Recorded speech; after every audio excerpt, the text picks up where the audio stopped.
Super. So good morning, hello and welcome. Welcome again to some of you who might have been on our earlier bite size in the week around food.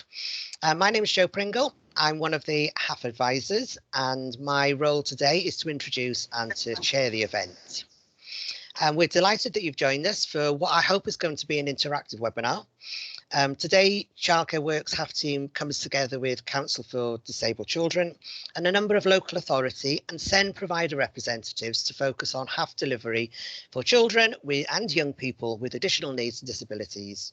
Hopefully this morning we'll have an opportunity to share experiences, to ask questions, to hear from peers to support planning for the next stage of your delivery. So, as you're all fully aware, having delivered 5 of your 6 HAF weeks, ensuring that sufficient quality provision is available across your area for children and young people with SEND or with additional needs has been a priority. As advisors, we've heard many times when we've met how local authorities, coordinators, clubs and the providers that you're working with have worked tirelessly to ensure that high quality HAF SEND provision is available for children and young people in your area across the summer.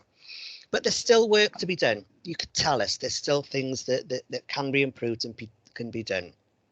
So as we start to think and plan for week 6, which might be Christmas, December, winter or festive HAF, depending on what you choose to call your programme, our aim should once again be face-to-face delivery. Today's session aims to support your thinking and planning. We'll share some feedback about summer provision and information collected from the Council for Disabled Children's Networks. We'll consider some of the challenges that you have shared with us. We'll hear how some local areas have tackled these challenges and we'll explore some of those solutions. And you'll have an opportunity to ask panel participants questions, but also to draw on the wider experience of the other local authorities that are on this call. So the bite size this week is structured slightly differently to our normal bite size format of formal input and Q&A. We're joined by a number of colleagues who will form an expert panel facilitated by Caroline Cody, Assistant Director, Social Care at the Council for Disabled Children. So hello and welcome to our panel, who are Peter Cooper, HAF Coordinator from Hampshire, Lynn Horton, CEO, Leading Link on behalf of Northumberland Council, Jude Allen, who's the HAF Coordinator from Dorset Council. From Sheffield, we've got Fidelma and Levi from Sheffield City Council. We've got Nicola Beaumont from Links School Sports Partnership, and hopefully we will have Dawn Wood from Disability Sheffield. Last but not least, we've got Gareth Moyer, who's the Resilience Officer at Suffolk County Council. So I'm going to hand over to Caroline now to set the scene and facilitate the panel discussion. Please use the chat function to contribute, ask questions for the panel or for wider colleagues. I'm going to be monitoring the chat, and throughout the session we'll have opportunities to include your questions, comments through hands up or chat, so please use it throughout. So on that note, I'm going to hand over to Caroline and let you steer this ship and session forward for the moment. I'll see you all later. Thanks, Jo, for that introduction. I'm just going to try and get the slides up, folks, which almost looked like it was going to happen seamlessly then, and then it disappeared from my screen. So I'm assuming that none of you can see it at the minute. So let me just try that again.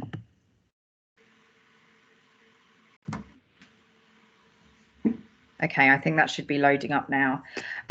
So as Jo said, we're not going to do the same level of formal input at the moment, but what I wanted to do was just share a few slides as part of a bit of an introduction and to capture some of the kind of messages that we've heard both through CDC's networks and throughout the feedback from cluster groups and other events that colleagues on the call may have attended over the summer and since.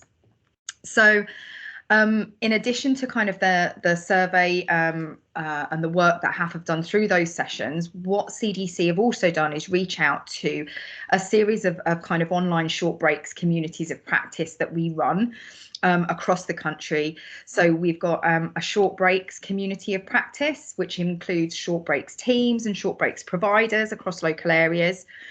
And we've also got a local offer community of practice, which includes local offer reps, officers and coordinators in local areas, in terms of kind of the information that was available around the programme specific to children and young people with SEN and disabilities. And then we also have a more strategic group of the designated social care officer for SEND, or the DISCO, as it's affectionately known, who have that strategic involvement around social care and SEND implementation in local areas to get their view on how that was joined up at that level. So the next slide is just going to show some of the information that we had just before the summer in some of the polls that we shared through those networks, so that we can do a bit of a comparison between before the summer and after the summer. So when we went out, reached out to the local offer community of practice just towards the beginning of July, we had some feedback that in terms of the type of information that was available on the SEND local offer in relation to the holiday activities and food programme, we had 35% of those responding was suggesting that there was detailed, accessible information that was specific to SEN and disability was available.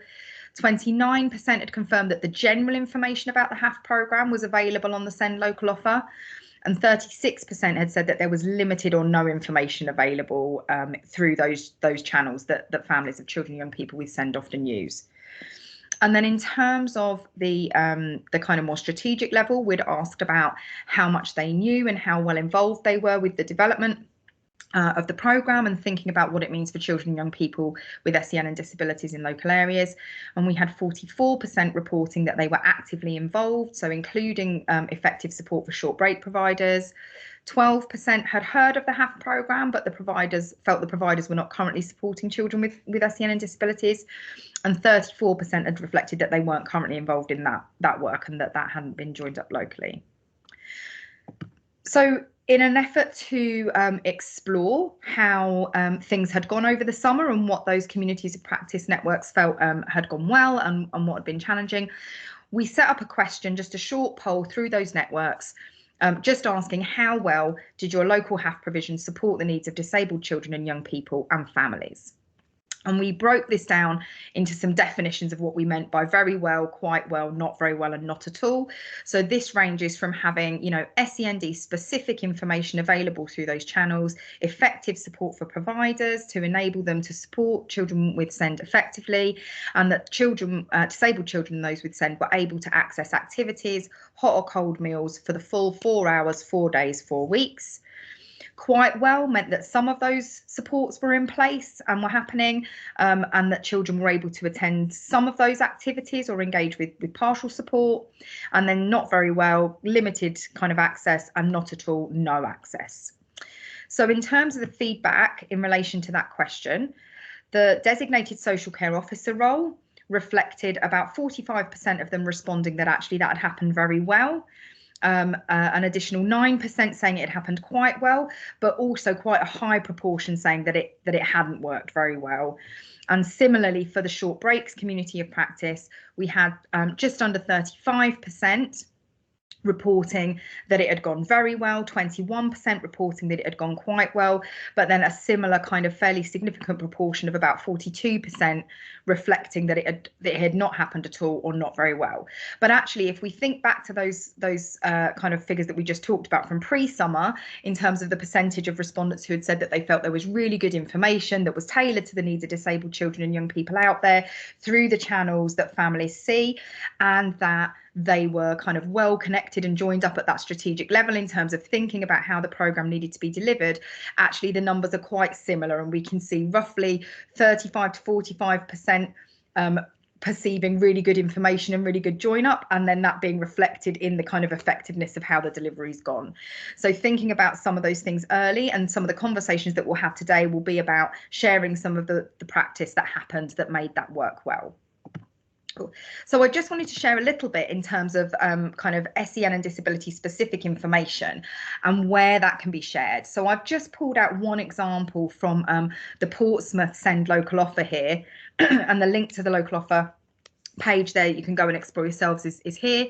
And these are by all means not the only Send local offer that had this, but it was one of the ones that when I clicked on the link, it was the easiest to find the information.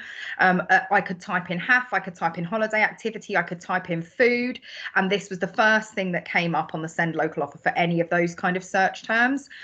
And what they've got, you can see down with the little arrow on the left here, is on the very first kind of section of explanation of the programme.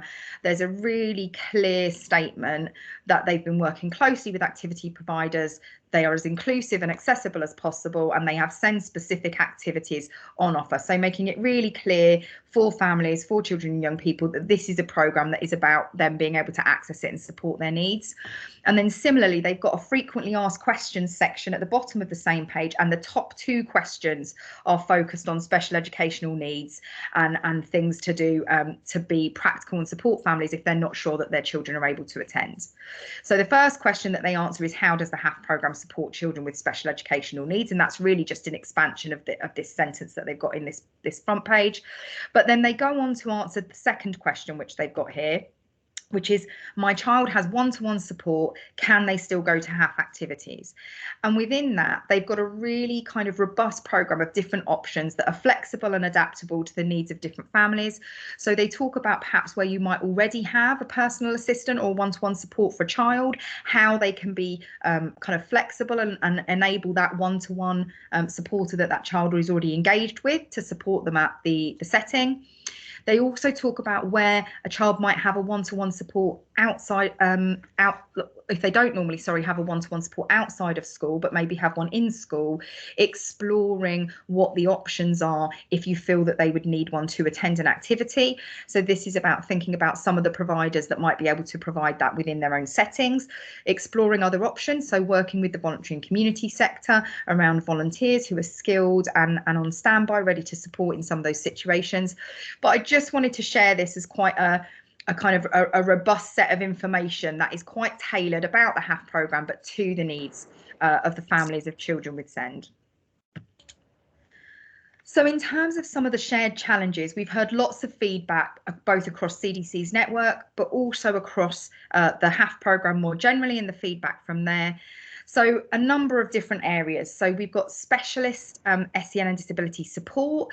So the challenge around that included both the cost and potentially the lack of availability of skilled staff to step in, particularly where things might crop up unexpectedly. And that was linked then into a challenge around some parent carers not disclosing the full needs of children in advance. And there could be a whole range of reasons for this. So that could be anything from perhaps a child or young person not having a formal diagnosis yet, but it could also be because parents were worried that providers may not be able to meet the needs, or that they might not get a space or might not be eligible for the programme if that happened.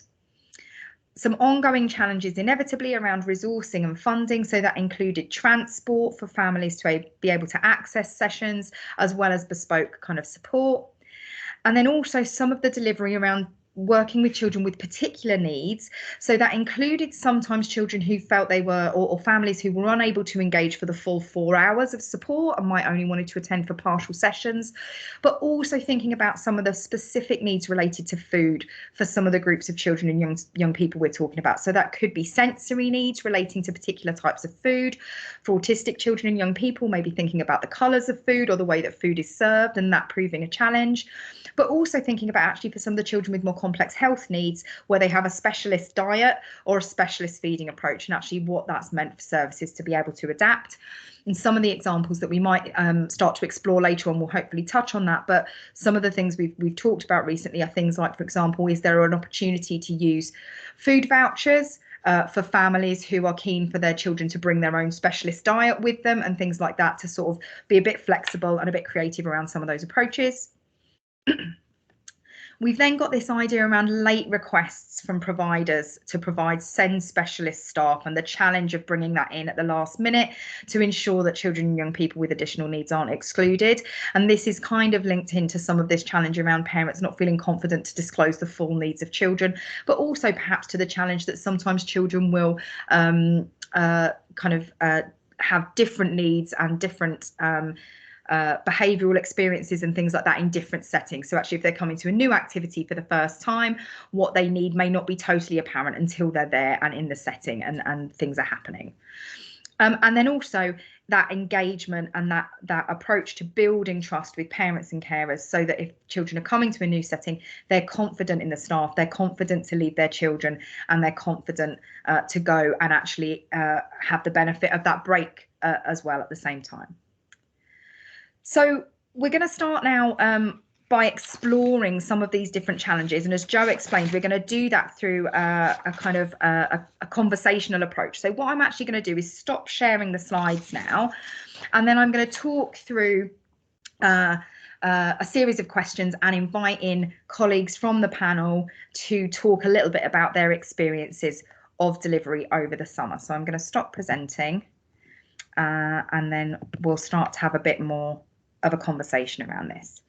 So the first question that we're going to explore in more detail, and as you hear us talk through the series of 4 kind of questions that we're going to discuss, you'll see that actually we've ordered them in a particular way deliberately, and that's really because actually some of the responses to the different phases of these questions are about the fact that actually the answers to each of them kind of underpin each other and are interrelated. And so the first question, which is about that building parental trust and confidence, very much underpins the success of the whole programme. So I'm going to start off by just asking the question. So we've heard the areas that parents were concerned about whether disclosing that their child had additional needs would mean that they were excluded from opportunities.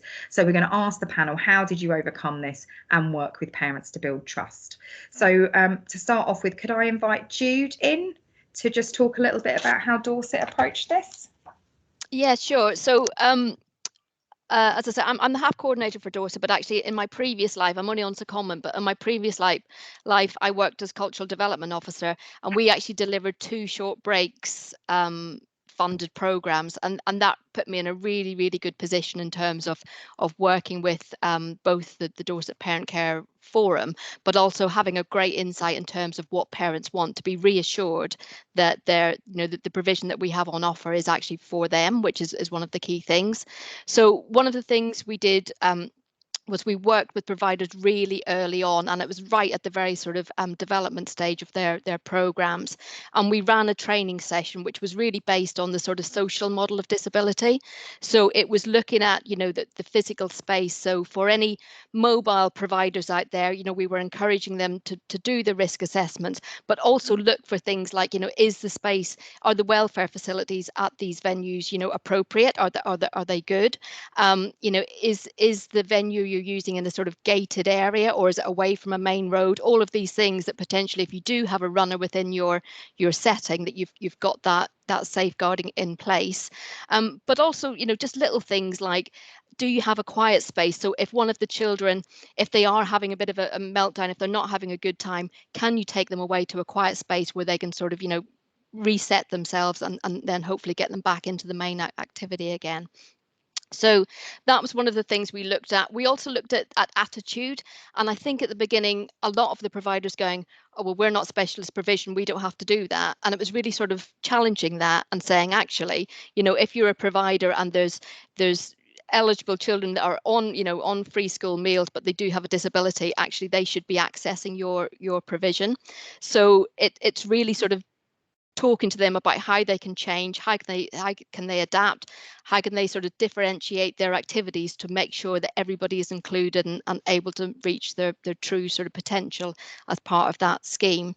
And then thirdly, really, is actually looking at their policies and procedures. So as part of our due diligence, we invited them to send their equalities policies, which of course they all had, but actually when you translate that into practice, what does it actually mean? And it was just, again, looking at their sort of their procedures. So things like their marketing, on their marketing, does it say support is available, contact us for more information? Because this is the one thing that I think families who have a disabled child, they're used to providers saying no. So it's really, really important that right from the very offset that providers are welcoming and saying that we've got support available to support your child, come and talk to us, sort of thing. And then once you get to that next step about the booking procedure, so asking the right questions, you know, asking about behaviours, asking about the welfare needs, even things like the likes and dislikes of that child. It could be that they hate balloons, and if you're planning a craft session, then actually, you know, using balloons for that session is really out, sort of thing. So there's little things like that that I think you can ask parents right from the offset in order to ensure that the children have a good time. And in fact, it does reassure the parent that you know what you're talking about and that support is available. I think just lastly, we worked really closely with our Dorset Parent Care Council, and I think that relationship is key in order to reassure that, you know, the community that actually you are willing and you are wanting to provide for children who are disabled. And we had a brilliant training session. It was a really open and frank conversation. No one was frightened to use the wrong terminology or say the wrong thing. And that was the conversation that we really needed to have, because many providers, they thought that, we can't do this. We can't cater for children who are disabled, when actually there's just a few little tweaks that they needed to do, and they could. So it was really key that, the Dorset Parent Care Council came on board, and they shared our tweets, and they shared all our information on social media, because it did give that confidence to other parents that, the HAF programme was for them. I have to say that even though we did that, and we felt that we did reach the community really, really well. Interestingly, whenever we got our stats back and we compared different census, when we asked our providers how many SEND children that they catered for, it came back as sort of 20%, 15-20%. And when we sort of when we checked that against our own sort of status, there was actually 30% of children who attended the HAF programme who actually had SEND needs. So even then, there was about 10-15% of families who still weren't keen in sharing the fact that their children had special educational needs. So just to say, we didn't get it completely right, but I think, in terms of what we did do, it was a really big step forward for us in terms of provision for HAF. Thanks, Jude. That's really helpful. So now I'm going to invite Lynn to speak around Leading Link and their work. Hi. Okay, so I'm in sort of an unusual position in that I'm a provider, so I've run 2 camps myself with Leading Link, but also coordinator, and I work closely with Northumberland County Council. So we did all of the sort of pre-work and coordination. And in that team, there were Senko and everything else. How we recruited was we actually went through all the schools, so we were fully inclusive and asked the head teachers to identify. We also went to homeschool and worked with the local authority to make sure that we invited those that were deemed fit for the HAF programme.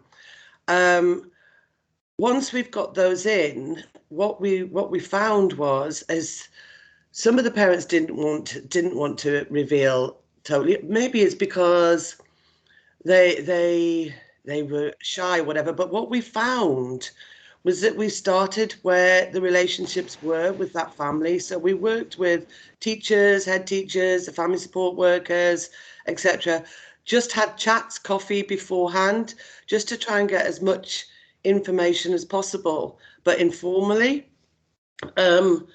And then we also kept the dialogue open completely throughout the whole of the camps. So, we met and it was meet and greet at the beginning of every day. We were there at the end of every day, because at the end of these are different settings than what the child or the family are used to. So it was just a case of working together with that patient, with that family, and keeping that dialogue completely open, and understanding that sometimes when a child is in one setting, they're not necessarily the same as when they're in another one. So ours is obviously informal.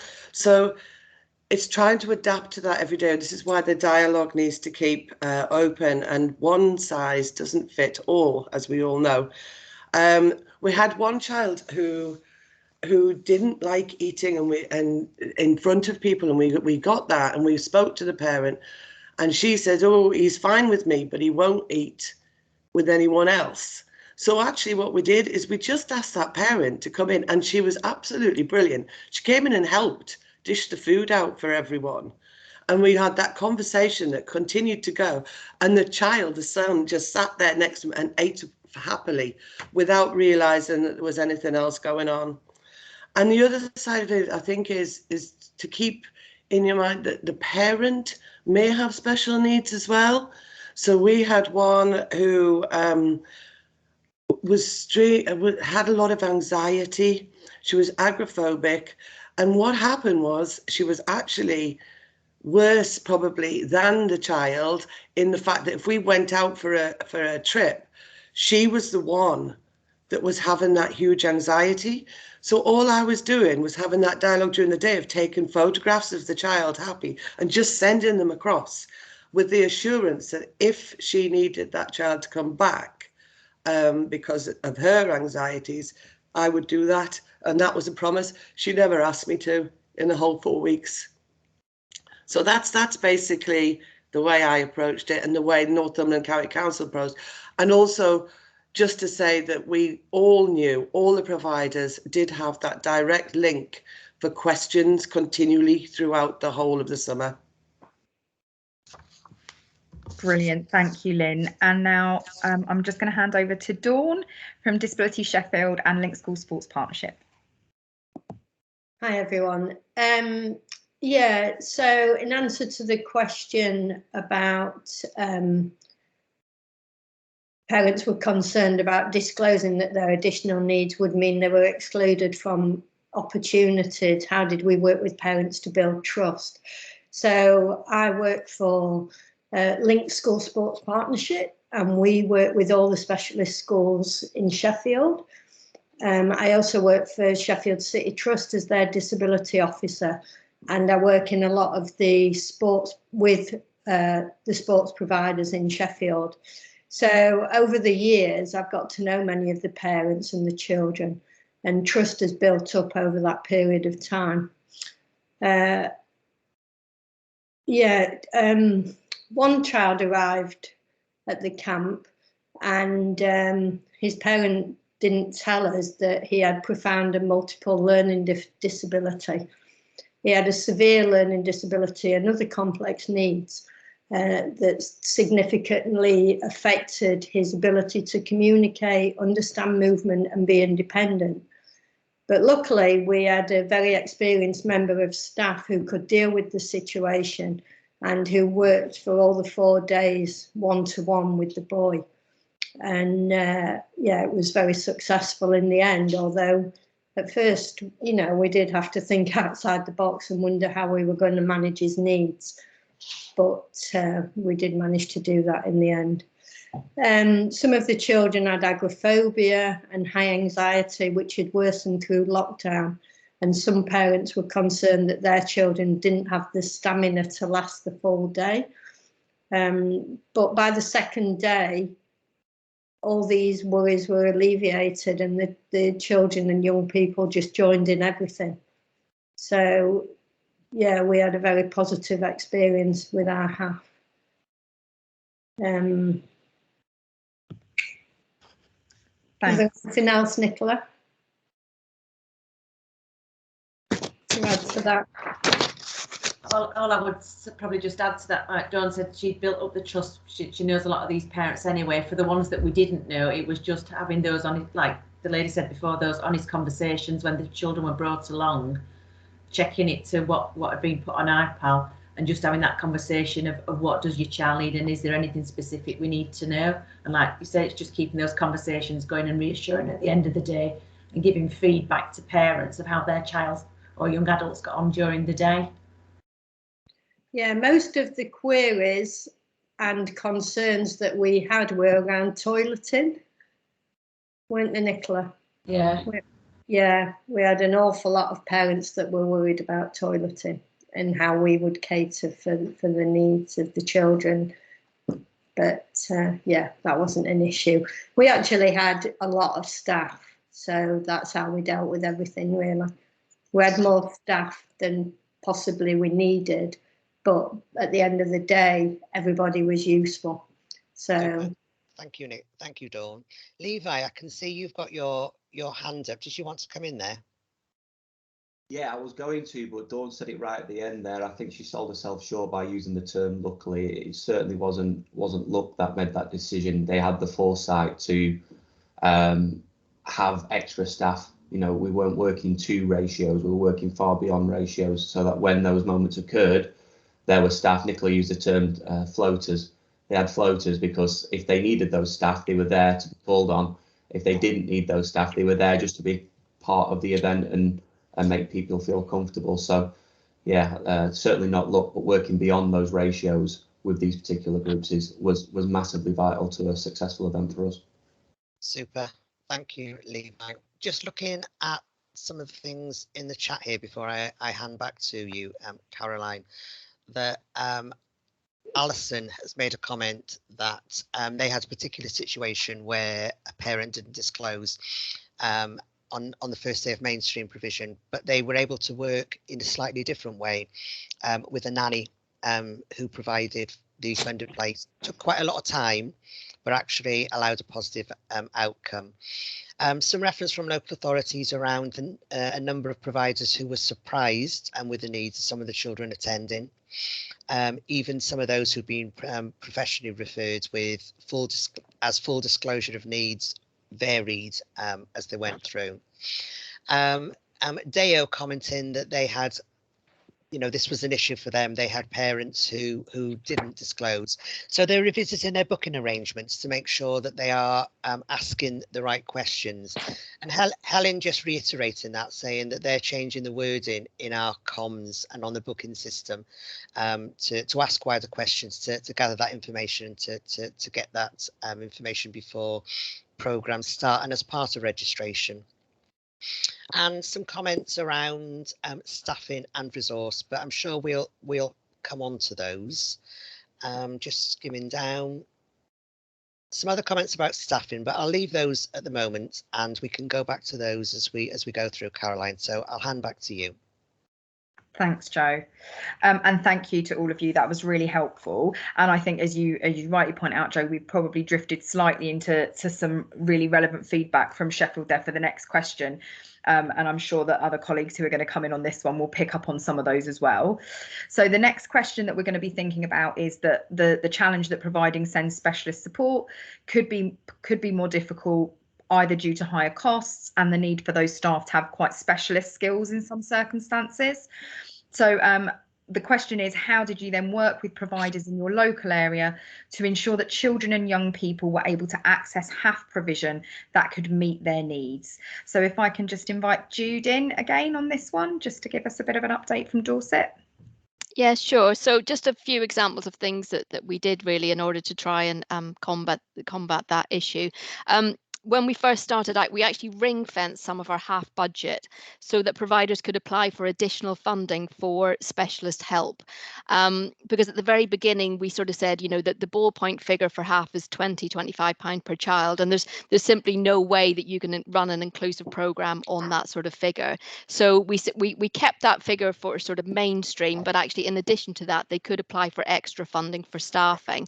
And again, if you do that early on, whenever they're thinking about their recruitment, then they can look at specially skilled staff to be on their books, and call them up when needed. Another thing that we did was we work very closely with the voluntary sector. We're quite blessed down here in Dorset in that we get a lot of people sort of retire down here with lots of time in their hands, particularly professional people. So when we put the call out for volunteers to help sort of bolster up the programme in terms of staffing, we were able to work with the volunteer bureau in order to sort of deploy various volunteers who were experienced, who had sort of training in the SEND field, in order to help those providers across the county.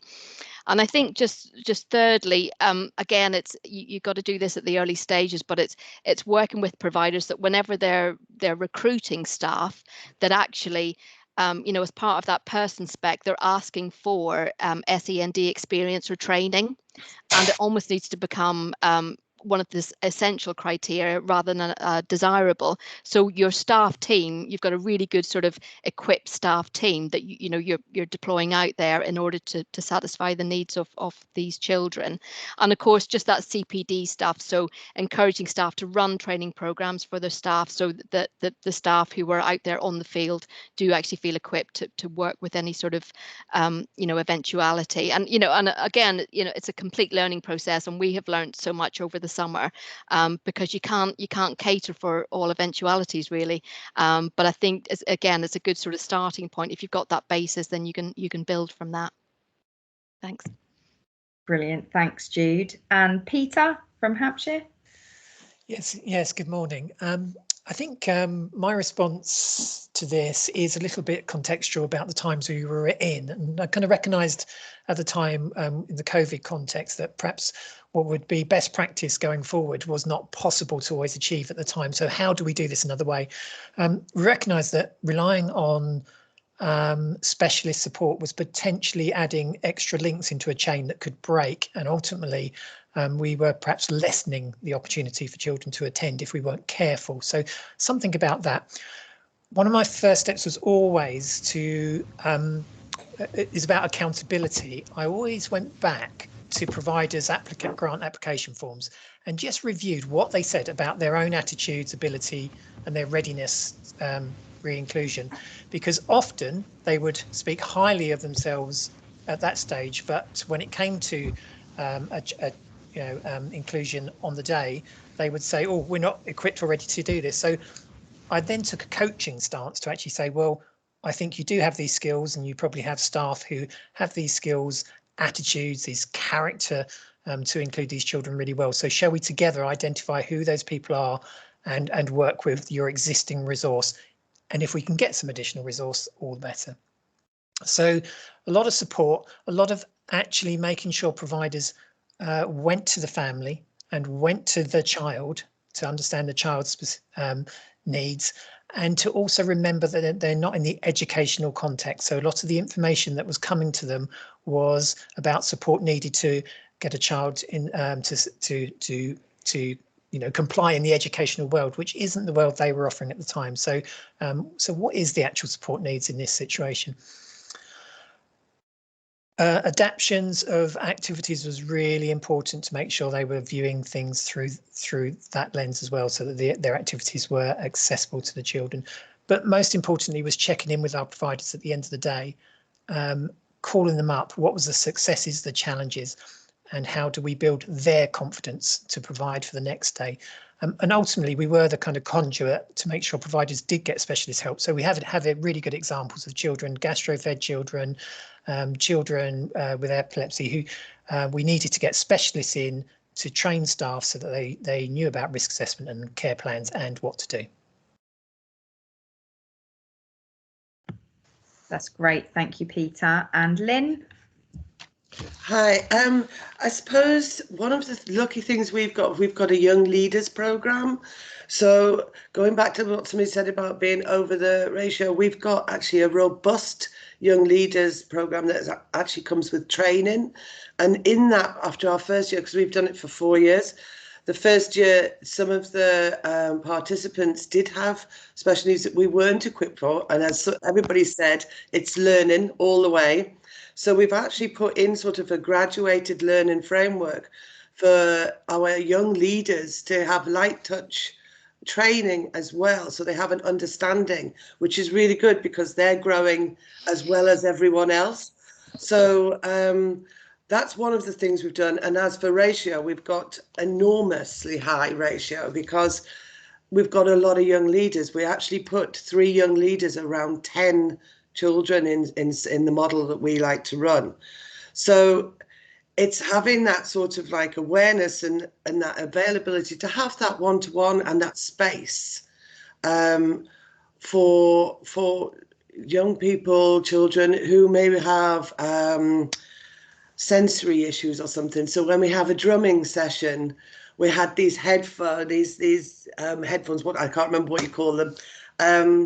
But the young person wore one as well. So the 2 of them were sat there with them by the door. So it was all inclusive, and it was just, he shared with everyone else. He was still mainstream, fully inclusive, but he was catered for at the same time. So that's the sort of thing that we kind of put in place all the way across the line.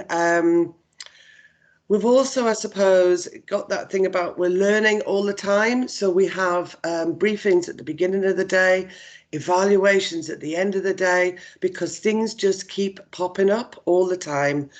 One of the things is that we're lucky as well is that we've got quite a lot of volunteers who are Senko trained, and they sort of like spread across. But I think mainly the biggest thing for me is relationships. As long as those people there aren't just drafted in to look at needs, but they're actually got these relationships with these children. I think that's very important, and structure is another one. So we had, obviously going through this last summer, there was a lot of difficulties around the COVID issue. We kept them in teams, not bubbles, and they were in different places. And we were moving them around, and actually somebody who pointed out we lost the structure because we were moving those children to different places every lunchtime. So we actually then kept that structure where every child went to the same place every lunchtime, and that worked to treat us. Simple little tweaks like that as you're going along. That came out of an evaluation at the end of the day. And I think that's it really. Super. Thank you, Lynn. There's a few things in the chat, but I'd sort of welcome anyone, if you have a question on the call for the panel around this or the previous question, if you want to put your hands up, we'll more than welcome take those. There's a couple of questions or comments I'm gonna leave because it's sauntering into where the conversation's going next. But Kelly from Warrington has put in that she's arranging a meeting with the head of service to look at CPD, pick up on the CPD, to identify SEND training for all providers, such as Team Teach, so that all providers have offered SEND places and one-to-one support with their own TAs. So looking at how those things might look differently. An interesting question, comment about our first question, which was that providers told us of the challenges of recruiting further staff where one-to-one was support for, and I know that's where we're going to go next, and asking the question of with parents, you know, does your child have one-to-one support in school? For one local authority was an important question for providers to know at that point of booking, so that they can plan for staffing resources, etc. So is there anyone that would like to put your mic on, step up to the mic and ask any questions of the panel so far around costs or the disclosing at all, or anything that you want to add into the conversation?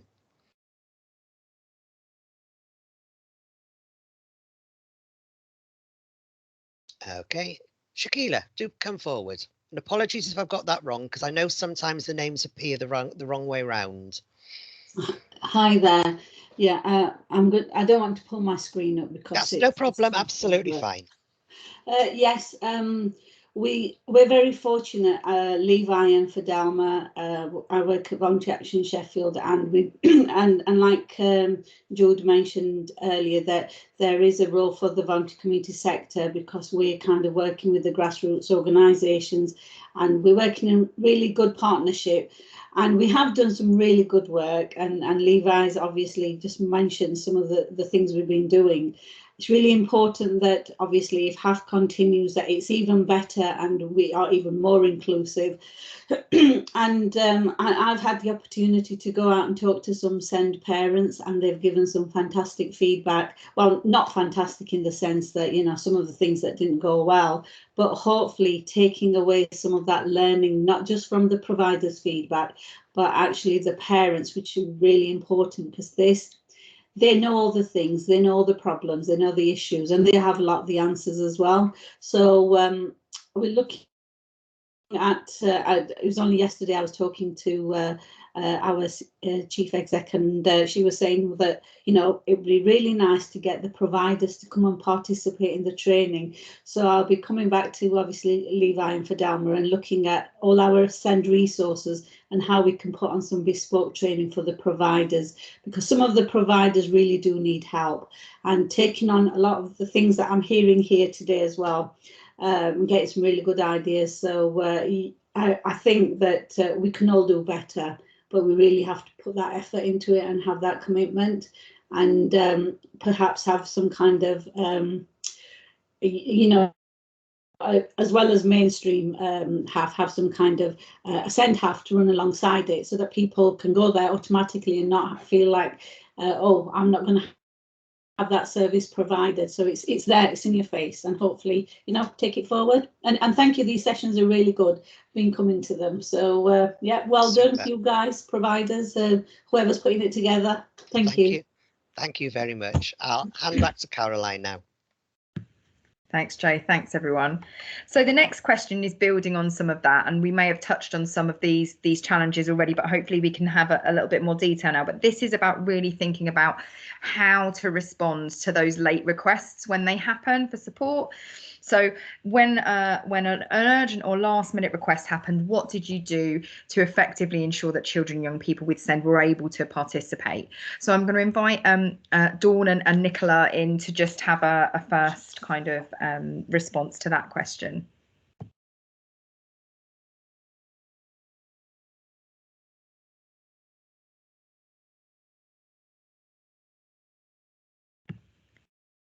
Is Dawn there? I am here, yeah, and sorry I couldn't get off mute. Yeah, so in answer to that question, yeah, we, as I said before, we just had to adapt the sessions to suit the children that we'd got, and any issues that we didn't know about, we just adapted it on the day. And we did have quite a few little things that we had to iron out, such as I mentioned before about the little boy that had PMLD, and you know, we did find it difficult actually, and at times there might have been 4 or 5 of us having to deal with this one child, but luckily, because we'd got an excess amount of staff, we could manage the situation. So I think that was probably the most difficult, challenging issue that we had. But apart from that, everything was just day-to-day things that we deal with all the time anyway. Can you think of anything else, Nick? Sorry. No, it goes back probably to what we said before. It was just having those discussions with the parents, and again, watching the children. I think we've been, well, not lucky, we've been organising the fact that we knew the majority of the children that were coming beforehand, so we knew, you know, what their needs were. Dawn knows the parents really well for the majority, and for those that we didn't, it was just having those discussions with the parents, encouraging them to stay for a little while if they were, you know, the child was unsettled or the parent was feeling anxious, just to get them settled before they sort of left and went on their day, sort of thing. But yeah, apart from that one boy, really, the rest of it was good. If I could just read out a couple of comments that we've had from parents. So we had one boy with agoraphobia, and his mum wrote, "Our son needs a lot of encouragement to join in with group events and struggles with the unpredictability of crowds. We weren't sure that he'd cope with this camp, but he managed to stay for the whole 4 days of sports activities and joined in with all the sessions on offer. This was largely due to how well organised and run the camp was. Organisers were very experienced, and there were lots of kind and sensitive helpers to support the young people, whatever their disability. It was not only a great exercise, but also a fun social time with people of his own age. It was brilliant." So that was, you know, we have had some great feedback from parents. Another girl, just to mention the food, that's all. Another parent wrote, "My daughter loved the summer holiday club as she got to try out activities she wouldn't normally participate in. She really enjoyed dancing, archery and wheelchair basketball, and she told me how she learnt to do a hammer fist in karate. She liked all the staff, but her favourite part of the club was the food. She remembers exactly what she ate. So yeah, food is an important part of it actually, and the food was great on our camp. Interestingly, we've recently done at CDC a piece of work in a local area working with children and young people to explore what they like most about their short break settings, and by far the most popular thing was food and eating. So it's definitely high on everyone's agenda. Thank you ever so much for that, Dawn. Peter? Yeah, late request. So I think danger is sounding like a broken record, but going back to my first point last time was about that, making sure you review what providers actually set out that they could achieve, and actually working with them so they do put those things in place at that time when you got to kind of find a place for a child and a family. I very much saw this as our role was of matchmaker. So I needed to know the best place for the child to go. So I really needed to know my providers, their environments they were working in, the activities they had to offer, and the skills of those teams, and to therefore signpost families. And it was occasionally not to the one which was next door potentially, which has its own issues because that's where a peer group might be. So sometime there was one example where I said, actually, I think from what you tell me, your child do really well over here. They are magic at this, they're great at that. And perhaps needs to take a few friends with them as well. So arranging those sorts of things. It's a bit like air traffic control, my job sometimes. Really important that I facilitated those introductions between provider and family. Even if the timescales are really short, it was important that I didn't just exchange phone numbers between two people or contact details or whatever it was, emails. It was to facilitate that conversation to start with, so that they, so that I knew it was happening and I could help in that process, and then leave them, but be there to support.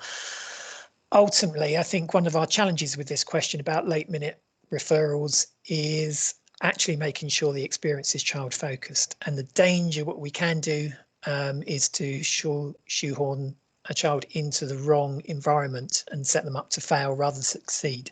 So I don't want to sound defeatist, because we're not, but there were times when I said, do you know what? I think this is too late, but Christmas gives us time to work up towards this. And therefore, what can we do now between now and Christmas to make sure that happens? And actually, that turned out really great, because that provider happens to be running in October and can fund a place outside of HAF for that child. So kind of build those bridges, and so hopefully their experience will work in October, and they'll be able to come back under the HAF banner at Christmas. That's great. Thank you, Peter. And Gareth for Suffolk. Yeah, good morning. I think, from our perspective, we almost found that our late requests came from our more considered mainstream provisions that children access, which was great because we had children with additional needs accessing mainstream activity. But for our specialist SEND provisions, we worked with our short breaks activities provider, Activities Unlimited, because they have the contacts with the providers and things. So we didn't really have too many challenges from the aspect of late requests from our specialist providers. So it was coming from the our mainstream, and what we made sure I've seen it mentioned in the context was about some contingency funding, just sort of pulled to the side so that we could respond to late requests, which were predominantly for additional staff, just to reduce the ratio of kids to adults or to leaders and participants in the sessions. So having the flexibility to respond to those, and it may have just been they were working off their normal ratios of children or something like that they hadn't given it much consideration about the additional needs that might be included. Obviously, the biggest challenge I think for many of our providers was the information disclosures we've spoken about earlier, but some of that was down to not having diagnoses to any conditions or needs, but it was obviously apparent in those activities. So having the contingency funding was key.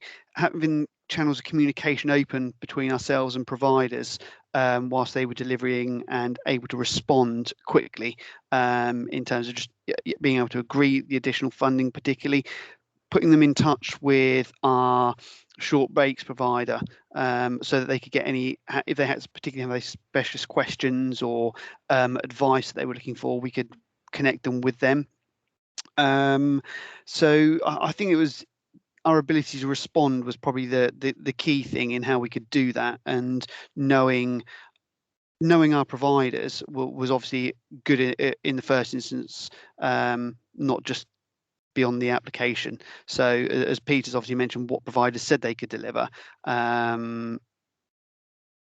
was key, but to actually really know our providers in the quality of provision we were putting on, and their structure, and particularly the areas again that they were delivering in, could probably pick up the types of needs that were there. But it was predominantly small amounts of funding just to reduce the ratios of staff, reduce the ratios of children to staff, when just through undisclosed needs, or those say without diagnosis were the biggest challenges, because parents wouldn't necessarily say, oh yes, because there isn't a diagnosis, this is their additional need. I think that was probably how we found it the easiest to respond to, really. And I think people mentioned the training. I think having that obviously in place is really key, and that's something we're going to grow and develop beyond what we put on this year for our local providers as well. Super. Thank you, Gareth. There's a specific question that's been put to the panel. Victoria Horner has put a response in the chat, but I'm really interested in getting your thoughts on it. And it's for those children who don't need one-to-one support but still require support. Is there guidance on staff to send child ratios, or is it dependent on the child's needs? Now, Victoria has put some NSPCC guidance into the chat in response to that, but I just would welcome your thoughts and your learning, those of you who are providers or those of you who are working with providers, on the guidance that you would give to that. And that's for anyone who feels like they want to answer. Jude. Yeah, just a very sort of quick comment on that. I mean, through our short breaks provision, what we do again on our booking form is actually ask the parent what level of support they feel that their child needs. So it's not foolproof by any means, but it does give you a quick and easy answer in terms of your staffing levels. And if a child will cope with in a 1 to 3 sort of type ratio rather than a 1 to 1, it gives you a very quick and dirty sort of rule of thumb in terms of what you should be providing. Super, thank you. And Levi, I noticed that you, sorry, I'll come to you in a moment, yep. Gareth. Levi did have his light on for a moment. Yeah, it's a tricky one, and Nicola might correct me here, because we had a conversation about this as we were organising our SEND specialist camp. I believe Nicola's organisation has a rule of thumb about 1 to 5. Give me a nod or a shake, Nicola, on that. I'm not too sure. But I think, as we've mentioned before, it's about really tearing up the script on this. And looking to provide, which is a scary sentence, because it usually means, it's more expensive, and expense might be wasted if people aren't needed. But when it's coming to these SEND camps, it's really ripping up that script and saying, right, how many staff can we feasibly put there, and just putting them there, and not thinking about making sure that we have X amount to X amount. It's really about how many can we have there, because ultimately you are going to get people that don't disclose information. You just are. We can encourage it, we can change wording, we can do what we like. Some parents, unfortunately, in the world won't be interested in writing that information. Some parents might not want to put it because they're nervous their child might be rejected. There's all sorts of reasons, and I think, although yes, we should live in a world where we have a perfect ratio, my argument would be, however many staff you can put there, realistically, put them there, and that might open a can of worms. And I think the elephant in the room that no one's touched on too much around SEND provisions is cost, and the fact that the cost of these things are quite expensive. I hope Nick and Dawn don't mind me saying, they're quite honest. It's expensive stuff. Wheelchairs for wheelchair basketball is not cheap. Specialist bikes are not cheap. Having more staff than you might need is not cheap. In relative terms, our specialist HAF SEND week cost about the same as a 4-week mainstream week. But honestly, what it's doing for these children is worth its weight in gold, and what it also does for the parents, allowing them some respite when they're not getting a great deal of respite in the world at the moment because everything's so expensive, is worth its weight in gold. So I know it probably isn't the most professional of answers and doesn't really answer the question. Yes, there is official ratios in these organisations, but just as many as you can put there will benefit the young people and will open the doors, really. I personally would rather pay a bit extra for a member of staff to be there as a bit of a floater than send a young person away because we don't have enough people there on the day. Super. Thank you, Levi. Thank you for that very frank and honest answer. Gareth, I think you were going to speak, but I went to Levi first, so I do apologise. Oh, I think you're on mute, Gareth. Thank you. Yes, I was. Yeah, so I couldn't quite get the hands up, so I went to speak. I think agree with Levi about the costing. I think when you're looking at specialist SEN provision, it is going to be more, and I think that doesn't really fit in under if we're creating those barriers in HAF of a price guideline. But just on the staff ratio question, from our experience, as I say, it was more mainstream activities. It was looking to reduce around to the 1:5, 1:4 ratio, and including potentially just a floating member of staff, so that if they had to deal with something or a child just needed that little bit of extra support, there was someone else there to step in. So I would agree it's around that, reducing from maybe a 1:8, 1:7 down to that 4:5 level, if we're talking ratios for our mainstream providers from the requests that we had. Super. Thank you very much for that, Gareth. Peter. Hi, yeah, just a slightly different perspective. Of course, ratios will be about the child's individual needs. There's no doubt about that, and we need to understand that. As a provider of many years, we often bolstered group supervision up as opposed to individual, so that adult wasn't necessarily suffocating the child's experience. And just bear in mind, actually, the great capacity that children have to include each other, and sometimes the things we put in place sometimes can take away from that. So there's a real kind of balancing act, but often facilitating a group with children included in is often a really good approach, because it really makes the children themselves have a great capacity to include their peers if we give them the chance. Super. Thank you, Peter. And Levi mentioned earlier that we'd not talked about money, so I'm going to hand back to Caroline now, because I think that's where we're taking this conversation next. Absolutely. Thanks, Joe, and thanks everyone for those thoughts around that.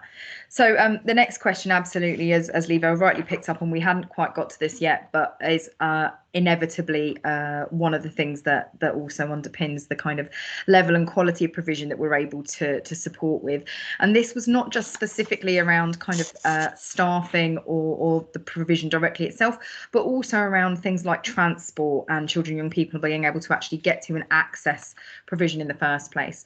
So what we're really interested in this question was finding out a bit more about how people perhaps worked across budgets. So for example, the HAF budget and the short breaks budget, or work with the disabled children's teams, for example, to support effective delivery of the programme for children with SEN and disabilities. So I'm going to come back to you, Gareth, first, if that's okay. Yeah, that's no problems. As I've already mentioned, we worked with our short breaks team to administer our funding for our specialist SEND provisions. But sort of in terms of the resources, and that's funding separately, in terms of the resources, it was the connections we had with our children's service teams particularly. May not have been children they were referring into, but they're specialists, then they have the knowledge of particularly things like transport providers who can deliver transport for children with additional needs, particularly about accessibility and things. And it's making sure that those conversations are open, and as Levi's already been is honest about needs, thinking about the cost side of things. Again, we ring fence money, particularly for transport, which where we thought may well have been really drained, the requests weren't overly heavily on transport, but the most costly transport was those for children with additional needs, whether it be having a wheelchair accessible vehicle, the distances that was possibly having to travel to specialist provision, and the number of times. So it's having the knowledge of your local area and providers who can do that, and being able to have that, I guess, at fingertips, made that the easiest thing and the right contacts and people to speak to in terms of resources. But definitely the fact that we administered and worked with our short breaks team was probably the key to our success in our SEND delivery across specialist and mainstream provision. Thanks, Gareth. That's really helpful. And Peter? Yes, agree with Gareth. So right from the start of our HAF experience, we made sure we had colleagues from our short breaks team actually on our project board. And they already had existing kind of expertise in commissioning and contracting, so they really supported with that. So that was brilliant. Many of our providers do the dual role of they provide for short breaks and they provide for HAF. So you get lots of kind of economies within that, which is really good. We also have a significant number of providers who are from the not-for-profit sector who kind of see their role. They reinvest in, if they need one-to-one support, they will use their own resource to enable that to happen. And so our HAF pound stretches a lot further. We find some of the more commercial providers, they're working on their ratios, and the ratios are the ratios, and it's, so you don't get quite the economy of scale there. We do have a pot. We have a pot of money in the county, an inclusion funding pot, and we have a pot specifically for the out of school sector. So what we were able to do was to tap into that mechanism and to top it up with our HAF money. Now that HAF money was ring fenced for HAF children, but what it did, what it meant was there was a structure and a process, and all that eligibility stuff was there, and there was advice from specialist inclusion staff as well. What I did have to do is to work really hard with the purse keepers of that funding to actually streamline their processes, because their processes were about longer term projects, and we had to make sure that, if a request came up, we had to access. So we had to really focus on making sure we're matching the eligibility and how we let the money out, but doing it in a very fast but accountable way. So yeah, that's the approach we took in Hampshire. Super, thank you very much. Any questions from anyone in the room for anyone else on the panel with regards to management of resources, aligning funding, how things have worked to get economies of scale? You have them in the room to be able to draw on their experiences. Please do take advantage. There's some comments in the chat while people put their hands up or think about asking around use of unit costs or not using a unit cost, recognizing that that some things cost what they do, and those costs are very different. Recognizing that new providers from the VCS might be inexperienced or quite nervous, so it's how we support them to do that. Levi, do you want to speak your answer as you've just posted it in? Yeah, I can do. It wasn't SEND specific, that one. It was just a case of just something we had to do, but there was one area where the demand was particularly high. It was a high number of free school meals, young people in that area, and the only thing that they had in that area to book out was church, which was great, so we did. But a church hall just wasn't suitable for the amount of young people on that particular estate that were in need. So again, I think someone else mentioned it, you've got to be reactive. So what we did was booked out a minibus company, and however many more we had at the church that couldn't fit in the church, we bussed out to a local football club sports ground. That was not too far away, but when you've got young people that don't have access to cars or resources for quick public transport, it was probably felt like a million miles away. Some of them had never left Gleadless. So, we bussed them over about 15 minutes down the road into a different sports ground where there was much more space for them to play. We could basically meet that demand, and the side effect of that, which was wonderful, was it was a predominantly non-white area moving into a predominantly white area, and the kids from the predominantly white areas were still booked onto that camp. And I'm not going to pretend it was all rosy and everyone walked through the gates and started playing instantly. There was a day where it looked like those primary school discos where you've got one at one side and one at the other. But as the intervention work went on, that created a wonderful social blend and a wonderful social mix. So I know that's not necessarily the priority of this particular project, but side effects aren't such a bad thing when they're positive ones. Super, thank you. And as one of the HAF advisors, I'm very fortunate to have lots of discussions with lots of local authorities, and that sort of reactive, proactive strike to deal with something that could knock things off kilter, I think will be replicated all over. Kira, I can see you've got your hand up. Please unmute and come forward. You are still on mute. Thanks, Joe. And thank you to everyone that's contributed so far.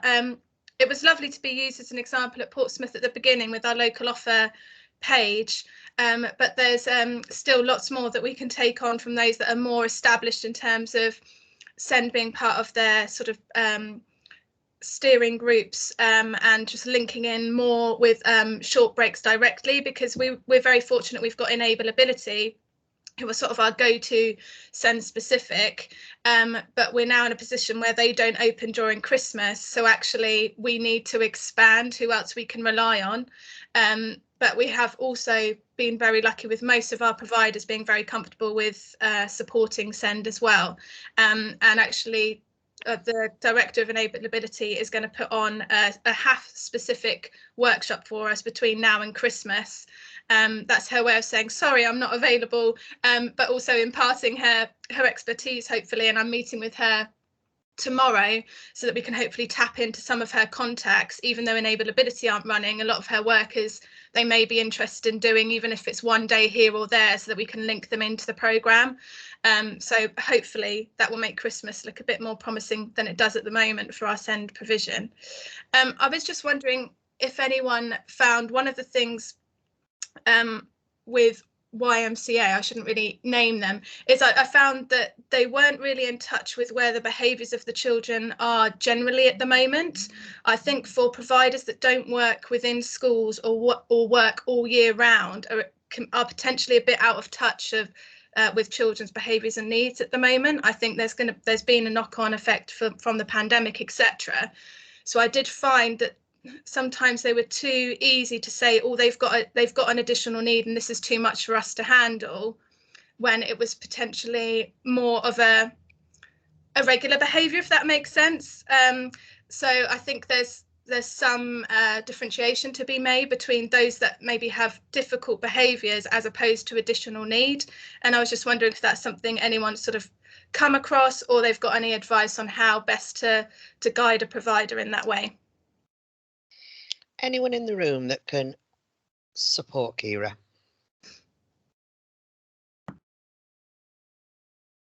Could you just repeat that last bit again of your question? Yeah, sure, Gareth. So I think there's a differentiation to be made between those children that may have difficult behaviours as opposed to having a specific additional need. And I think one of our providers particularly was a bit out of touch with what the categorizations are. And I'm not saying that I'm all one for labels, but I just wondered whether there was any, if you'd come across any particular training or workshops or advice you could give for getting providers up to date with the range of behaviours that you can have and the appropriate approaches for those behaviours. Okay, that's right. I mean, that was predominantly our experience. Although some, like back to what I sort of said, some of our children who were coming into provisions although they had diagnoses and of things and looking for labels, that point children who weren't coming in, and it was predominantly behavior based, but was that connected to being somewhere on the autistic spectrum? Was it ADHD behavior or whatnot? So those were our requests for the additional support. To your point around the training, again, we very much were relying on our short breaks providers because of the and teams in children's services who work with those children, not just the children who were in the provision, but those children that would have those needs and things that they come up working with. So it was really drawing on those experiences and not just keeping it in that almost professional space, but sharing it with those people. So engaging your teams around send offers or local offer around those working in mainstream children's service, early help teams or things like that, and again our short breaks providers, because they've got lots of resources to be able to share, which kind of they use just for working every day with the children they're working with. So it's getting that out there really, in knowing the need and trying to encourage the providers to engage with that rather than being put off by the challenges they may have faced. Super, thank you, Gareth. And I can see, Jude, you've got your hand up as well. Yes, just in response to your question, Kira, about the training, there are courses, and they're sort of called Managing Positive Behaviour, which might be worth looking into.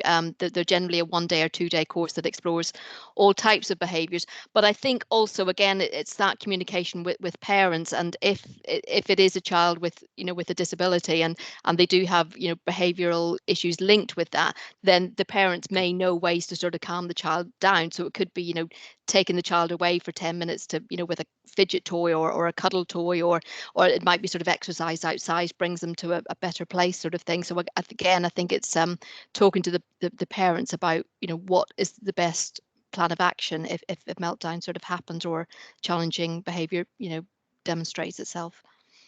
So, but I think, thank you very much, Jude. One of the things that we're looking at the moment and is in development is a provider facing program like this, of opportunity of input and discussion. And I think sort of that ages, stages, play work, challenging behaviour is definitely something that is included within that as well, Kira. I'm going to hand back to Caroline. You did put your hand up to summarise, and then if you can give it back to me at some stage to bring us to a close, that would be great. No problem, Joe. Thank you.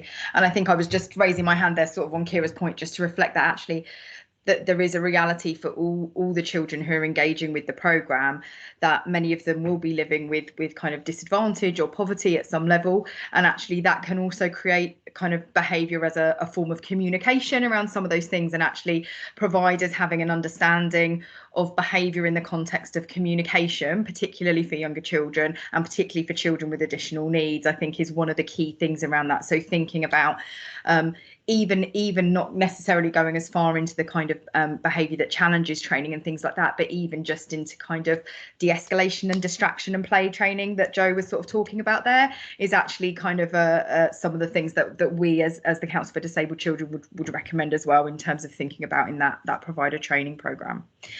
So just to summarise then, thank you everyone on the panel and everyone who's contributed in the chat and everything. There's been lots of really helpful ideas within here. What we will be doing is sending out some slides from this and summarising some of the tips and conversations that have happened throughout the session for everyone.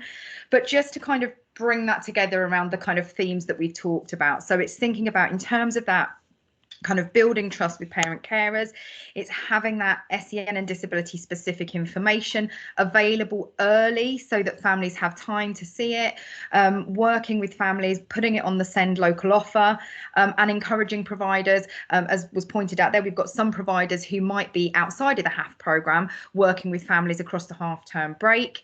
Can we get information out to those providers now so that they can talk to families about the opportunities and think about what might be available over the Christmas period?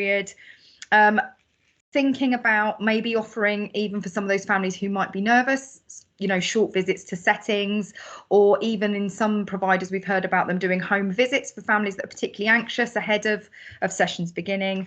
And then in terms of that specialist support, bringing those training packages together across the different themes that we've talked about, working with those local specialist providers to share their knowledge and skills, perhaps with other mainstream providers who don't have that same experience, thinking about that ring-fenced part of the HAF budget for SEND support and doing that early on in the process so that providers can plan, and that you as local areas can think about how that needs to be allocated. And then also those things that kind of Peter referred to a few times there, that accountability and that kind of communication and connecting people to specialist advice and facilitating some of those conversations to happen. Being consistent, so having that stability and structure for children and families so that they know what's happening.